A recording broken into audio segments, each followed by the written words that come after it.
జరిపినట్టుగా ఈ చిత్రం ఏమిటి? ఎటు చూసిన గణేశుడే కనిపిస్తున్నాడు. మనం ఇప్పుడు ఎవరిని వదిలిపోవాలి భైరవా?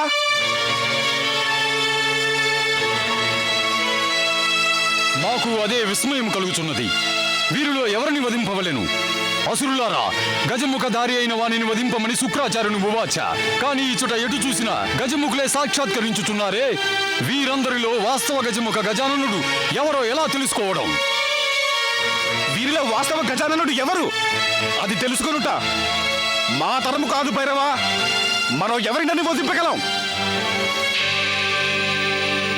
వీరిలో వాస్తవ గజాననుడు ఎవరో దైత్య గురువు శుక్రాచార్యులు మాత్రమే చెప్పగలరు.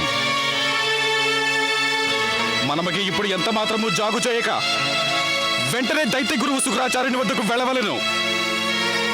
నీవు అంటున్నది సముచితంగానున్నది. మనం ఇక క్షణమాగక శుక్రాచార్యుని వద్దకు వెళ్ళవలే.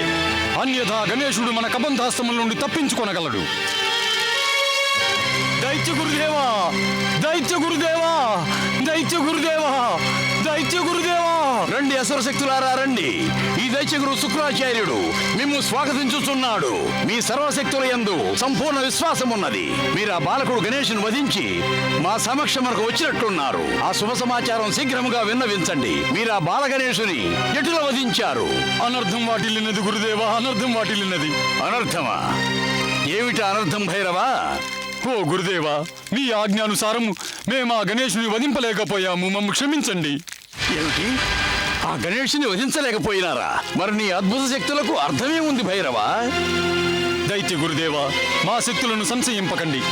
ఆ గణేశుని వివేక కారణం చేత మేము అతన్ని వధింపలేకపోయాము. అతనిని ఏ కారణాన వధించలేకపోయారు? సమాధానం చెప్పు భైరవా, సమాధానం చెప్పు. గురుదేవా, ఆ బాలుని కించిత్తైనను పోల్చుకొనలేకపోయాము. ఆ బాలకుని నీవు పోల్చుకొనలేకపోయావా? నీవు వెళ్ళేటప్పుడు మేము ఆ బాలకుడు గజముఖధారి అని, అతని శరీరంపై గజముఖం ఉన్నదని, అంతేగాక నీకు మేము ఈ సమస్త విశ్వమునందు గణేశుని రూపం ఒకటేనని, ఈ సమస్త విశ్వమందు గజముఖుడు అతనేనని చెప్పాం. మీరు చెబుతున్నది సముచితమే దైత్య గురుదేవా. కానీ మేము గాంచిన దృశ్యము అత్యంత ఆశ్చర్యచకితము. ఆశ్చర్యచకిత దృశ్యమా అనినా? మీరు ఆ గణేశుని వధింపమని ఆదేశించారు, అతను గజముఖ రూపుడని ఉపదేశించారు. కానీ దైత్య గురుదేవా, మేము అతడ గంచిన దృశ్యమున గజముఖ గణేశుడు ఒక్కడు కాదు, అనేకులు ఆ రూపమున సాక్షాత్కరించినారు గురుదేవా. గజముఖ రూపులు అనేకులా? కానీ అసంభవం కదా భైరవా. ఇది అక్షర సత్యం గురుదేవా. అందుకు సాక్షులు మన అసుర సైన్యమే. మేము మా కన్నుల అసంఖ్యాకులను వీక్షించి వస్తున్నాము. తదనంతరం ఏమి జరిగినది?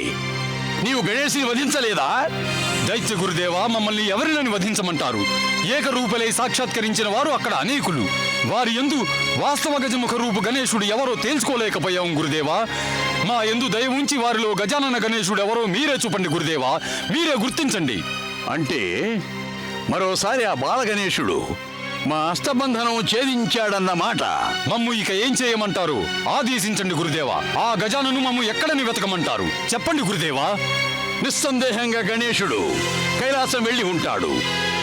భైరవ, నీవు సమస్త అసుర సేనలతో కూడి వెళ్ళి సమస్త కైలాసాన్ని సర్వనాశనం గావించు. నీ ఆజ్ఞ శిరోధార్యం గురుదేవా. గణేశ, ఈ శుక్రాచార్యుని హెచ్చరించినందుకు పరిణామం ఇక సమస్త కైలాసవాసులు అనుభవించక తప్పదు.